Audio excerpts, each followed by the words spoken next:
من فيض مولانا الغفور قرآن رب العالمين جاء لنا نبراس نور فيه السعادة واليقين أسمى المعاني في السطور نسمو بها دنيا ودين نلقى الشفاعة في النشور بدلائل النور المبين في حفظه تحلو الأمور ما خاب من يرجو المعين نلقى الشفاعة في النشور بدلائل النور المبين بدلائل النور المبين.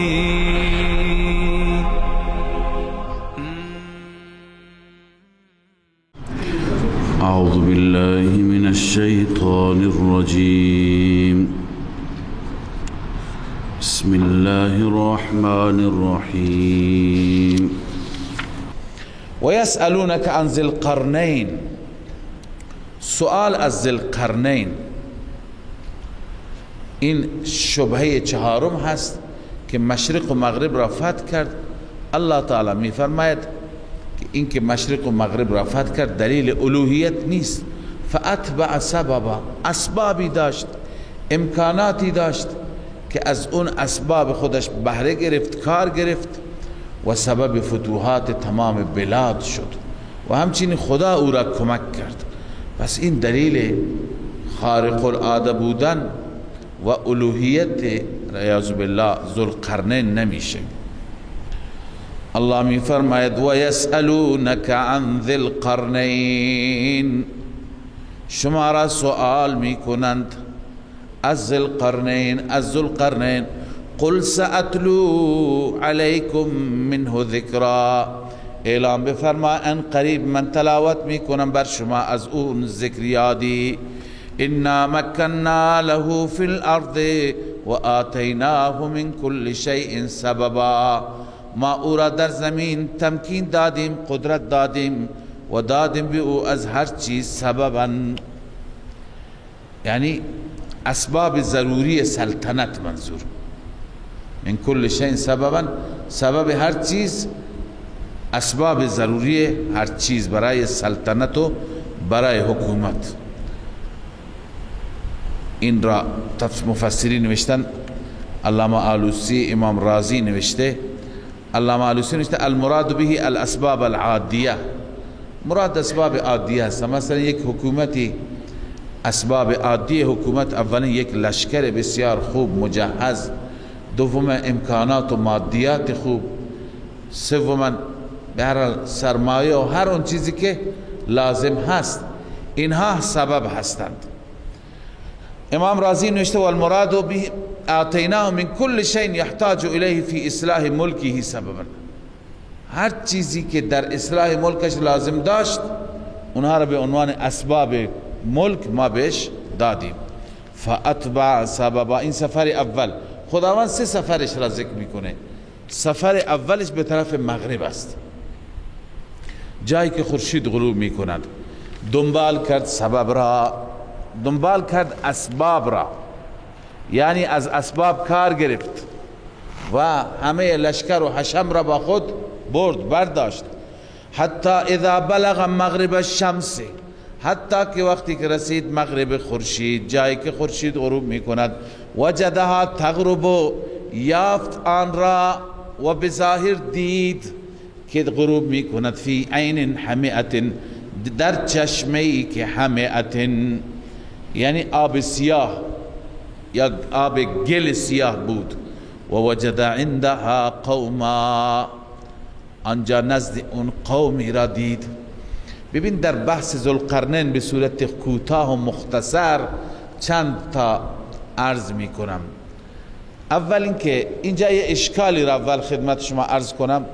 بسیاری از نقد کنندگان بر کلام الله مجید و کسانی که ایراد گرفتند بر قرآن مجید نقد آوردند که قرآن میگه که خورشید در چشمه سیاه که اونجا گل سیاه بود طلوع میکند، غروب میکند، در حالی که خورشید که چند صد یا چند هزار برابر این زمین هست چطور میاد تو یک چشمه، تو یک چایی غروب میکند؟ میگه این از اشکالات قرآن مجید است. اما اینجا ملاحظه بکنید که نوشته وجدها، نگفته که حتی اذا بلغ مغرب الشمس تغرب، خورشید غروب میکرد. نه، خورشید غروب نمیکرد، او یافت، چنین دید، یعنی از نظر دید ظاهری، نه اینکه واقعتا غروب میکرد. این کلمه وجدها خودش بیانگر هست. و ما هم وقتی که در جایی که عرض کنم قسمت مغرب باشد، آب باشد، هر انسانی به ظاهر چنین میبیند. شاید شما گاهی در کنار دریاها، در غروب دریاها بودید، میبینید که اولا چه منظره زیبایی اونجا هست و دوما انسان قرص خورشید را میبیند که داره غروب میکنه تو دریا، فکر میکنید تو آب داره مینشیند، تو آب میره. خب به ظاهر اینطور معلوم میشه، در اون روز نه، امروز هم همین معلوم میشه. لذا الله عزوجل بر اساس دید انسان ها گفته، نه اینکه بر اساس واقعیت اینطور هست. و الا واقعیت اگر از عالم تکوین الله سخن بگوید، از ذهن ما، از برداشت ما، از درک ما خیلی بالاتر است، بر اساس درک ظاهری ما میفهمید. یعنی به انتهای مغرب رفت، جایی که اون طرف تر آب بود، فکر میکنی که خورشید هر روز تو آب میخوابه، تو آب میاد غروب میکنه، چنین جایی رفت. این یک مطلب دوم که ذوالقرنین آیا نبی بود یا ولی بود یا کسی دیگه؟ اولا که ذوالقرنین پادشاه بود، یکی از پادشاهان بود، معلوم میشه که از پادشاهان مؤمن و دیندار بود. اما اکثر مفسران گفتند که ذوالقرنین نبی نبود، پیغمبر نبود، غیر نبی بود. قلنا یا ذوالقرنین، اینجا بنویسه به واسطه نبی، به واسطه پیامبر ما به ذوالقرنین گفتیم. لذا از اینجا هم معلوم میشه که ذوالقرنین انسان مؤمن و با خدای بود که هر اقدامش به خاطر چی بود؟ خدا بود. الله می فرماید قلنا یا ذا القرنین اما ان تعذب و اما ان تتخذ فیهم حسنا. ما گفتیم ای ذوالقرنین، یا اینها را عذاب بده، اینها را از بین ببر، این قوم را که ایمان ندارد، یا اینکه تتخذ فیهم حسنا، راه خوبی را، راه نرمی را با اونها بگیر، یعنی دعوت به سوی الله. ذوالقرنین وقتی که این پیام الهی را دریافت کرد چی جواب داد؟ قال اما من ظلم فسوف نعذبه. اما هر انسانی اگر ظلم کرد، بنویسی بعد از دعوت الله، بعد از اینکه او را ما فرا خواندیم به سوی الله، اگر ظلم کرد یعنی به کفر و انکار خودش ادامه داد، فسوف نعذبه، ما ان قریب او را عذاب میدیم، یعنی نعذبه بالقتل، او را میکشیم. کسی انکار کرد، شرک کرد، بله، ثم یرد الی ربه، این نعذبه در دنیاست، در آخرت سپس به سوی رب برگردانده میشه، فیعذب عذاب النکره، عذاب ناپسند و عذاب منکری او را الله عذاب میده. خب پس اما من ظلم را اینجور تفسیر کرده علامه آلوسی، اما من ظلم یعنی لم یقبل دعوتی، هر کسی ظلم کرد به این معنی که دعوت من ذوالقرنین را نپذیرفت، و اصر ما کان علیه من الظلم العظیم الذي هو الشرك، روح المانی، بر ظلم عظیم اصرار کرد. ظلم عظیم چیه؟ شرک هست. بر اون وقتی که اصرار کرد ما او را میکشیم. همینجا مناسب است در رابطه با خود ذوالقرنین، درباره ذوالقرنین اینقدر تو کتاب ها نوشتند، اقوال اینقدر زیاد هست که وقتی که شما برید و بخوانید سرگردان میشید. ذوالقرنین کی بود؟ چند قول که معروفتر هستند از اینها خدمت شما عرض میکنم. اولا معروف هست ذوالقرنین اسکندر بود، اسکندر رومی، اسکندر مقدونی، اسکندری که تمام دنیا را فتح کرد. بعضی ها میگن اسکندر ذوالقرنین، اما محققین ما از مفسرین همه این سخن را رد کردند، گفتند که ذوالقرنین اسکندر نبود. ذوالقرنین غیر از اسکندر کسی دیگه بود. به چه دلیل؟ به دلیل اینکه اسکندر مسلمان نبود، اسکندر ظالم بود، انسانها را کشت، بلاد را تار و مار کرد، انسان صالحی نبود اونطوری که در تاریخ درباره اسکندر نوشته. اما ذوالقرنین قرآن میگه که انسان صالحی بود، دعوتگر بود، بر روش انبیا بود و خدای عزوجل او را برای فتوحات بلاد و دعوت انسانها گماشته بود، تعیین کرده بود. پس این غیر از اون اسکندر هست.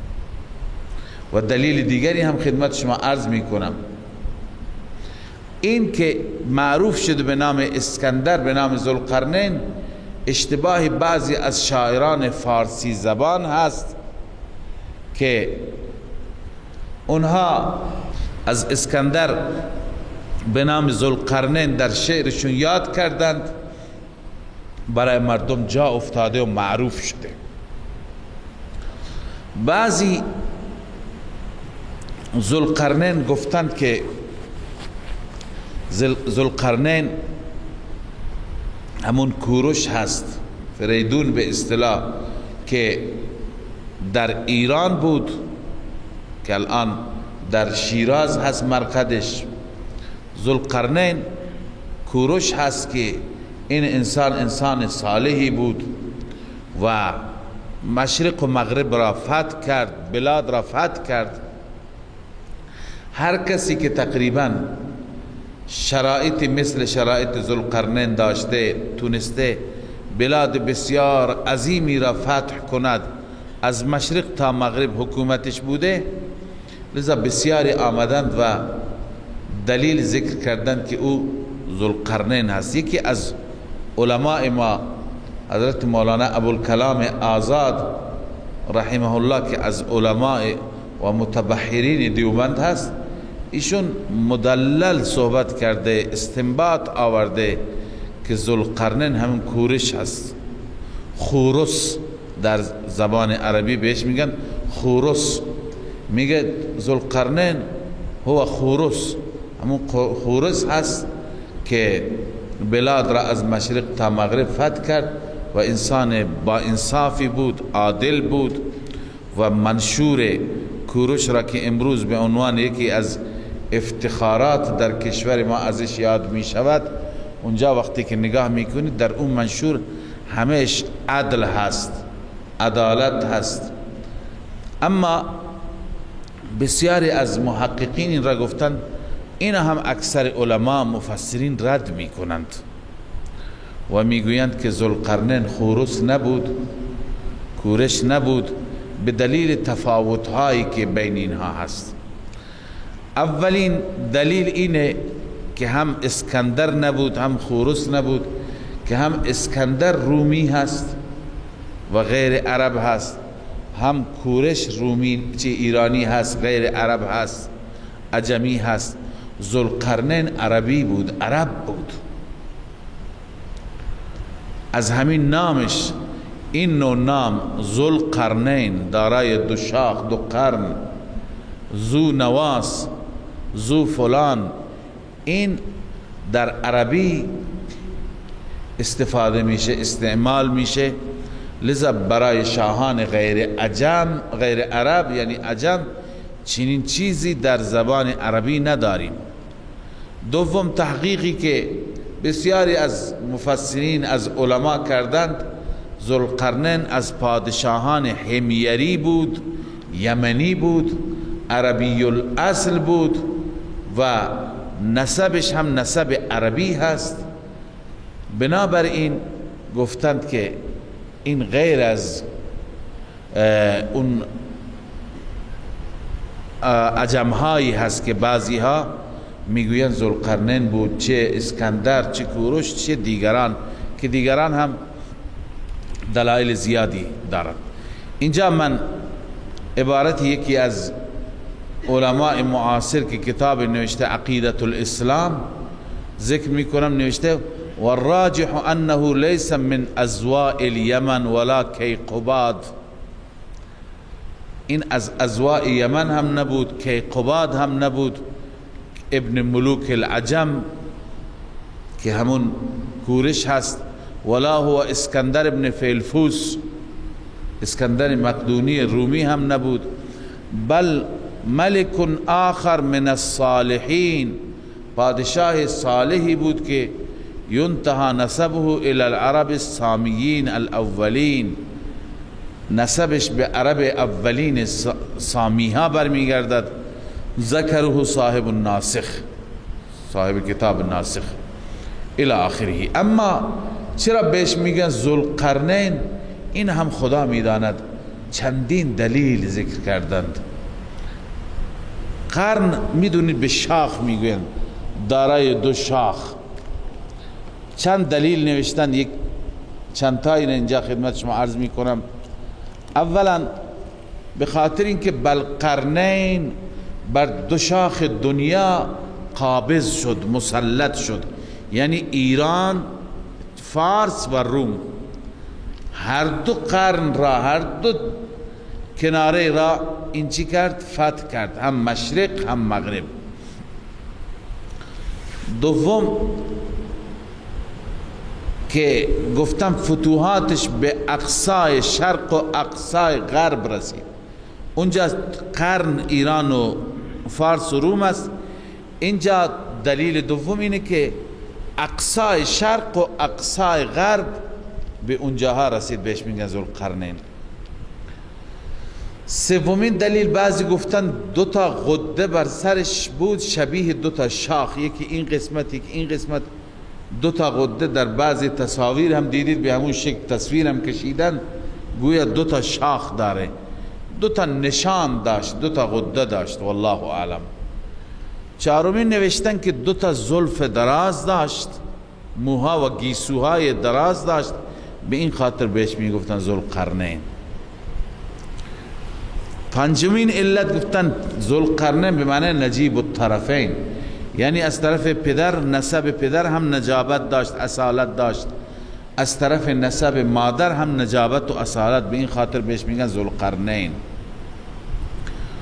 ششمین علت چون عمر طولانی کرد،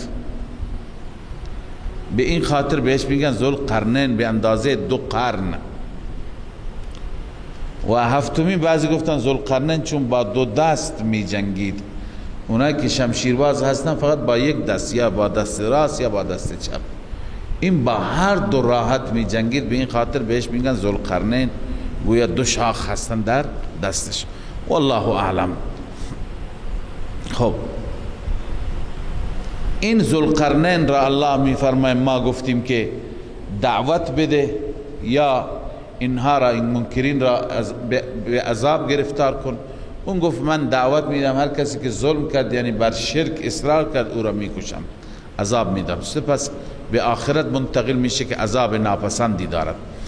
و اما من آمن و عمل صالحا، اما اون کسی که ایمان بیاورد و عمل صالح انجام بده، فله جزاء الحسنى، برای او جزاء نیکو هست، پاداش نیکو هست، یعنی آخرت. و سنقول له من امرنا یسرا، اما در دنیا، حالت دنیوی ما امرش را ما میگوییم برای او از امر من آسانی، یعنی برایش آسان میگیریم، برایش امکانات فراهم میکنیم. ثم اتبع سببا، از مغرب رفت به طرف مشرق زمین. در مشرق زمین الله تعالی زیاد مفصل سخن نگفته، به صورت کوتاه گفته که اسباب را دنبال کرد، یعنی همه ملت را، حشم را، لشکر را، امکانات را با خود برد به طرف مشرق. حتی اذا بلغ مطلع الشمس، حتی وقتی که رسید به جایی که خورشید طلوع می کند، وجدها تطلع على قوم، یافت خورشید را که طلوع می کرد بر قومی که لم نجعل لهم من دونها سترا، ما قرار ندادیم برای آنان غیر از آن خورشید، یعنی ورای خورشید، سترن پرده. منظور اونجا یافت قومی را که اینها زندگی میکردند روی زمین، هیچ بلد نبودن برای خودشون امکاناتی تهیه بکنند، حفاظت از سردی گرمی، از تابش خورشید. نه خانه داشتند، نه چادر و خیمه داشتند، هیچی نداشتند. یعنی چنان قوم وحشی را یافت. كذلك یعنی القصه كذلك وقد احطنا بما لديه خبرا، ما احاطه کردیم نزد آنچه که نزد ذوالقرنین بود از نظر اخبار، از نظر اطلاعات، یعنی همه چیز را ما میدانیم که کجا رفت، چی کرد. ثم اتبع سببا، سپس دنبال کرد اسباب را. حتی اذا بلغ بین السدین، وقتی که بین السدین رسید، وقتی که بین السدین رسید، وجد من دونهما قوما، پشت سر آن سدین، پشت سر آن دو کوه، قومی را دید که لا یکادون یفقهون قولا، نمی توانستن سخن بگن یا نمی توانستن سخن بفهمن، چون زبانشان غیر عربی بود یا غیر زبان ذوالقرنین بود. پس به وسیله مترجم صحبت کردن. این کجاست بین السدین؟ ببینیم مشرق رفت، مغرب هم رفت، میمانه شمال و جنوب. همه گفتن شمال چون که به طرف جنوب دریاها هستند، باشندگان نبودن. این به طرف شمال رفت. خب اونجا قومی را دید که اونها از دست یاجوج و ماجوج گلایه داشتند. قالوا یا ذا القرنین ان یاجوج و ماجوج مفسدون فی الارض، ای ذو القرنین، یاجوج و ماجوج فساد میکنند در زمین. فهل نجعل لك خرجا، آیا ما قرار بدیم برای تو خرجا؟ خرج به معنی جعلا، دستمزد، یا بگیم چنده، جمعوری، پول جمع کنیم. علی ان تجعل بیننا و بینهم سدا، بر اینکه قرار بدی بین ما و بین اونها سدی که دیگه نتونن بیان مزاحم ما بشند. ذوالقرنین گفت که من نیازی به کمک مالی تو ندارم، کمک جانی چرا؟ مرا کمک بکنید. قال ما مکنی فیه ربی خیر، ببین اینا تمام جواب شبهات هستن. مکنی فیه ربی خیر، مرا خدا قدرت داده، لذا الله میفرماید هر قدرتی که داده بودیم، تمکینی که داده بودیم، ما دادیم به او. آن قدرتی که ربم به من داده بهتر است. فاعینونی، شما مرا کمک بکنید، کمک جانی، بقوت، با قوتی که اجعل بینکم و بینهم ردما، من قرار بدم بین شما و بین آنان ردما یعنی حاجزا مانعا، دیواری که حاجز و مانع بین شما و بین اونها باشد. چیکار کنید؟ آتونی زبر الحدید، بیاورید برای من تکه های آهن. حتی اذا ساوا بین الصدفین، حتی وقتی که مساوی و برابر کرد بین دو کناره کوه. صدفین مراد از صدف جانب کوه است، کناره کوه. ببینید معلوم میشه که دو تا کوه بزرگ بودن، از وسط این دو تا کوه دهانه بود که اونها ورودیشون همین دهانه بود، از اینجا می آمدن. لذا ذوالقرنین دستور داد دو طرف کوه را، دو طرف دهانه را دیوار ببندن، برابر کوه قرار بدن، دیوارهای بزرگ. خب دو تا دیوار بسته شد، وسط دیوار خالی شد. ذوالقرنین دستور داد که زبر الحدید، تکه آهنها بیاورید وسط این دو تا کوه، در همون دیواری که بسته بود در اون قرار بدید. این پر کردن از فلز و از آهن، بعدا آتش را روشن کرد، اینها را ذوب کرد تا این آهنها ذوب شدند، با دیوار قاطی شدند، یک دیوار آهنی درست شد. لذا می فرماید که حتی اذا ساوا بین الصدفین قال انفخوا، حتی وقتی که برابر کرد بین دو تا جانب کو، کناره کو، گفت انفخوا. نفخ به معنی باد کردن هست، پف کردن است به اصطلاح، چون که در زمان قدیم آتش را افروخته می کردند و شعله‌ور می کردند به وسیله باد، به وسیله همیان ها. همونطور که امروز مثلا آتش هم به وسیله باد روشن میشه، اما این باد همراه با چی هست؟ گاز مایع هست. هرچی که گاز را بیشتر بکنی آتش شعله‌ورتر میشه. لذا اونجا هرچی که بیشتر باد میکردن، تلمبه میزدند، آتش چی؟ افروختنش بیشتر میشد. قال انفخوا، یعنی باد بفرستید. حتی اذا جعله نارا، حتی که وقتی قرار داد او را آتشی، قال آتونی افرغ علیه قطره، برای من بیاورید من بریزم بر او مثل گداخته و ذوب شده، فلزاتی که گداخته بود تو اون ریخت، با آهن و دیوار قاطی بشن. الله می فرماید فما استطاعوا ان یظهروا، نتوانستند از اونجا بالا بیاند، از کوه بالا بیاند، و ما استطاعوا له نقبا، نتوانستند که او را سوراخ کنند. خب ببینید، من باز هم مطلب کوتاهی در رابطه با یاجوج و ماجوج خدمت شما عرض می کنم و اینکه این دیوار کجا هست. اولا اینکه اونطوری که بعضی میگن این دیوار چین هست، این هم غلط است.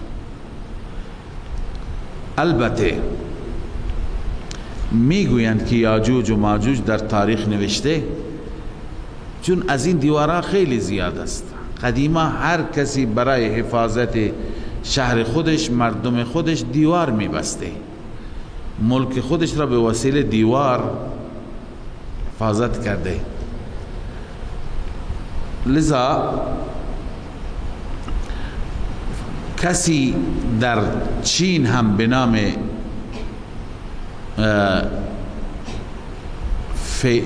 فیغفور چین چینی نامی دارد، فیغفور چین، این دیواری برای حفاظت چین، اون هم میگه به خاطر حفاظت از همین دسته یاجوج و ماجوج که اینها از شمال همیشه تعدی میکردن و میرفتن به اون طرف شرق که چین هست و مردم را غارت میکردن، میکشتن.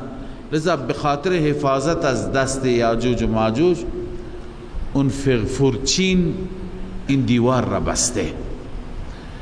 بنابراین اون دیوار غیر از این دیوار ذوالقرنین است.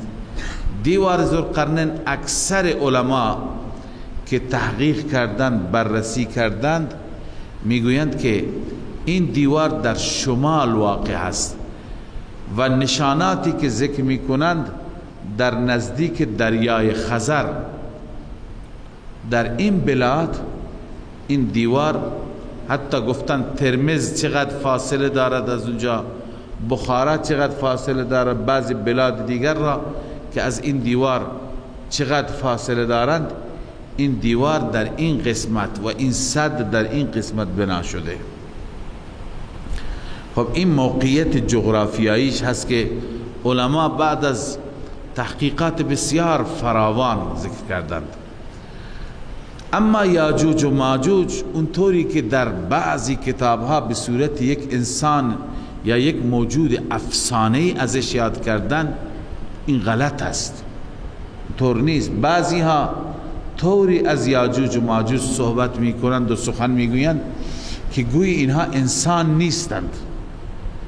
میگویند که دو تا گوش دراز دارند، تو بعضی از تفاسیر نوشته که وقتی که میخوابند یک گوش خودشون را برای خودشون رخت خواب درست میکنند زیرانداز، و یک گوش دیگر را بر روی خودشون به عنوان پتو و لحاف میندازند و میخوابند، یعنی چنان گوشهای بزرگی دارند.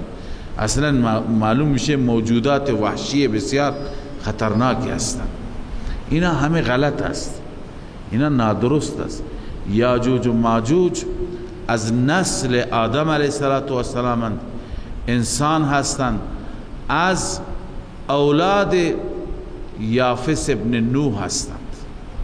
نوشتن ان یاجوج و ماجوج قبیلتان من ولد یافس ابن نوح، دو قبیله هستند که از دو تا فرزند یافس ابن نوح، اینها از اونها متولد شدند و نسل اونها ادامه یافت. به خاطر اینها معروف هستند، به خاطر سفاکیشان، خونریزیشان، وحشیگریشان. لذا اینها از اولاد یافس ابن نوح هستند، از نسل آدمند، اما جنگجو، خونریز، بیرحم، ظالم، در طول ادوار اینها ظلم کردند. و بسیاری از علما و محققین ما معتقدند که یاجوج و ماجوج همین بلاد شمالی، کشورهای شمالی و شمال غرب مثل بلاد روسیه و اروپا، نسلی که امروز هست اینها از همون نسل هستند، از نسل یاجوج و ماجوج هستند. چون بسیاری معتقدند که یاجوج و ماجوج بر اساس یک روایتی هنوز پشت دیوار هستند. هر روز میگن میریم بالا، چون انشاءالله نمیکنم میافتن تا آخر نزدیک قیامت بیادشون میاد که انشاءالله نگفته انشاءالله میگن، آخر میان بالا و میریزن زمین و همه جا فتنه به پا میکنند. پس بر اساس این قول یاجوج و ماجوج هنوز پشت دیوار هستند، اما بسیاری از علما، از محققین ما این را قبول ندارند. آیه جلوتر میاد، اونجا از اون آیه استنباط هست، هر دو تفسیر اونجا هست. میگویند نه، یاجوج و ماجوج پشت این دیوار گرفتار بودند، راه مسدود شد، راه ظلم، ولی از اطراف میتونستن بیاند. اون موقعیتی که اون شمال دارد امروزه اون سد خراب شده. بسیاری از شواهد اون سد را علما دیدن، تو کتاباشون نوشتند که بعد از مدتها دیدن اونجا سد و دیوار بسیار خطرناکی بوده. سیلهای عجیبی آمده، اتفاقات و زلزله‌های عجیبی آمده که همه چیز را تخریب کرده، از بین برده. لذا میگویند که اونها از اون راه نتونستن بیان، ولی راههای دیگری که بسیار دور و صعب العبور بود که تونستن برای همیشه در اون پشت دیوار زندان که نماندند. و امروز هم میبینیم که هیچ چنین جایی که مردم پشت دیواری باشند و راهی داشته نباشند نیست. امروز تمام زمین جلوی ما هست و اکتشافاتی که امروز بشر کرده نسبت به گذشته بسیار بیشتر است. پس در آن روز جلوگیری شدن، راهشان مسدود شد، این قوم از شرشون نجات کرد تا روزی که خدا خواست. ولی در طول زمانها این یاجوج و ماجوج اینها بر بلاد حمله کردند، بعد از اون حتی مردم را کشتند. همین روسی ها را دیدید که اینها آمدند چیکار کردند در این بلاد، در این جمهوری هایی که بغیر از افغانستان بقیه جمهوری ها، ترکمنستان، قرقیزستان، تاجیکستان و 17 تا جمهوری، اینا چین خون ریزی بپا کردند، چقدر کتابخانه ها سوختند، چقدر علما شهید کردند، چقدر مدارس و مساجد تبدیل به سینما کردند. فساد همینه، این همون نسل هست. و بسیار گفتند که عرض کنم که چنگیز خان و مغول ها و اینها تمام مظالمی که انجام دادن، اتراک، اینا همه از همون نسل هستند، نسل یاجوج و ماجوج که معمولا اینها اتراک، ترک ها و از خونم مغول ها، اینها تمام از همون نسل هستند، نسلشون یکی هست. در طول تاریخ هر جا که فسادی هست، هر جا که خونریزی هست، از همین نسل است. علماء معاصر و بعضی محققین گفتند که اینها همون نسل هستند. بله، در قیامت، چون در سوره انبیاء غالبا داریم که و هم من کل حتی اذا فتحت یأجوج و مأجوج و هم من کل حدب ینسلون، از هر بلندی و بالایی سرازیرن به طرف اهل زمین. خب بعضی میگن که یاجوج و ماجوج اون زمان میاند. بله، یکی از علائم قیامت همینه که دوباره این قوم خونخوار و خونریز بر انسانها مسلط میشند، روی زمین خونریزی میکنند، فساد به پا میکنند، میکشند. پس از علائم قیامت است من کل حدب ینسلون و اقترب الوعد الحق. اونجا دیگه وعده الهی نزدیک، اون نزدیک قیامت است. پس اون هم هست، اونم یکی از علائم قیامت. ولی نمیشه که بگیم اینا پشت دیوار زندانند و اون وقت از چی؟ از پشت دیوار آزاد میشند، رها میشوند. ذوالقرنین وقتی که این کار را انجام داد گفت هذا رحمت من ربی، این رحمت رب من هست. فاذا جاء وعد ربی جعله دکا، هر وقتی که وعده رب من بیاد فرا برسد، خداوند این را تکه تکه می کند. و کان وعد ربی حقا، وعده رب من چی هست؟ حق است، راست است. خب اونهایی که میگن یاجوج و ماجوج پشت دیوار است، این آیه را اینطور تفسیر میکنن. این آیه را اینطور تفسیر کردن و اون آیه که حتی اذا فتحت یأجوج و مأجوج و هم من کل حدب ینسلون با هم خانی دارن. به این خاطر جمع بزرگی از مفسرین همین گفتن و ترکنا بعضهم یومئذ یموج فی بعض، گذاشتیم بعضی از آنها را، یعنی یاجوج و ماجوج را، در که یموج فی بعض، در بعضی دیگه موج میزنن. ببین وقتی که جمعیت زیاد باشد، جمعیت بر هم دیگه هجوم بیاورند، این حالت موج دریا پیدا میکند. یعنی از بس که جمعیتشان زیاد هست. و نفخ فی الصور، این دیگه نزدیک و قرب قیامت خواهد بود، صور دمیده میشه. یعنی اونها در اون روزها نزدیک قیامت دیگه فرو میریزند بر زمین و در زمین فساد میکنن، بعدن صور دمیده میشه. اون آیه و این آیه طبق این تفسیر با هم موافقم. ولی این معنیش این نیست که الان یاجوج و ماجوج هنوز زندان هستن، نه. یاجوج و ماجوج الان فعالن در دنیا، فساد میکنن، مشکلات ایجاد میکنن برای انسانها و خلاصه در قرب قیامت هم دوباره این فتنه به پا می شود، دوباره این فتنه برخاسته میشه. اصل این آیه درباره قیامت و قرب قیامت است و تخویف اخروی هست که الله به تصویر کشیده. از اینجا به بعد با گذشته ما میگیم ارتباطی نداره. مایی که معتقدیم یاجوج و ماجوج هنوز پشت دیوار نیستند و یاجوج و ماجوج الان در دنیا مثل بقیه انسان‌ها زندگی میکنند، ما معتقدیم و ترکنا بعضهم یومئذ یموج فی بعض درباره یاجوج و ماجوج نیست، کلی درباره انسان‌ها هست که الله تعالی از قیامت که بحث میکند میفرماید و ترکنا بعضهم یومئذ یموج فی بعض، ما گذاشتیم بعضی را در آن روز که یموج موج میزند در بعضی دیگر. یموج و الموج مجاز عن الاضطراب، ای یضطربون اضطراب البحر.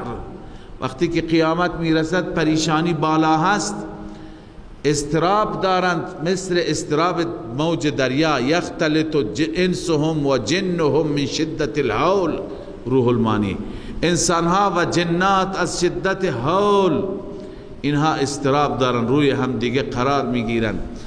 و نفخ فی الصور، الله می فرماید در آن روز سور دمیده میشه. فجمعناهم جمعا، جمع میکنیم انسان ها را، همگی را جمع کردن. و عرضنا جهنم یومئذ للکافرین عرضا، ما عرضه میکنیم در آن روز جهنم را برای کافران عرضه کردنی. الذين كانت اعینهم فی غطاء عن ذکری، اوصاف کفار، آنانی که بودند چشمان اونها در پرده از ذکر من، در غلاف و در پرده از ذکر من، یعنی از دین حق، از یاد حق اونها در غفلت بودند. و کانوا لا یستطیعون سمعا، نمی توانستن گوش کنند. چرا؟ بدلیل غطاء. افحسب الذين كفروا ان يتخذوا عبادي من دوني اولیاء.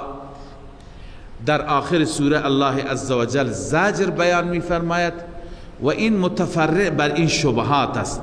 ببین این متفرع بر شبهه اول و دوم بود.